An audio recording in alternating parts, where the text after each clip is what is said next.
कैसन पियवा के चरित्र बा 3 अक्टूबर के आ रहल बा। म्यूजिक बाय प्रियांशु सिंह और रानी एक्टर्स के साथ वेव म्यूजिक चैनल पर आ रहल बा। तो ई गीत के ज़्यादा से ज़्यादा सुनी लोगिन, ज़्यादा से ज़्यादा प्यार दुलार दी लोगिन।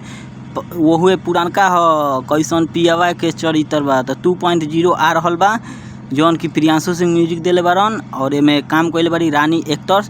तो ये गीत के ज़्यादा से ज़्यादा सुने के बा, एकरो के ट्रेनिंग पर मंगाए के बा, एकदम दहा ध आ रहल बा। और एक बात बता दी कि काल जौन चीज़ आ रहल बा ये चीज़ के बहुत ज़्यादा ध्यान रहुआ लोगिन देम। जौन कि काल आ रहल बा 2 अक्टूबर गांधी जयंती के दिन पावर स्टार के सबसे बड़के फिल्म के ट्रेलर, जौन फिल्म के नाम हो पहले पोस्टर देख ली लो।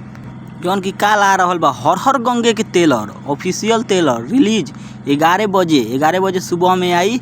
जौन की बहुत ही अच्छा मूवी बा। तो ट्रेलर के अपन प्यार दुलार दी लोगिन और पावर स्टार पर ऐसा ही अपन दुलार प्यार और ज़्यादा से ज़्यादा ढेर आशीर्वाद दी। बहुत जल्द लोक गीत, देवी गीत बहुत सारा आ रहल बा।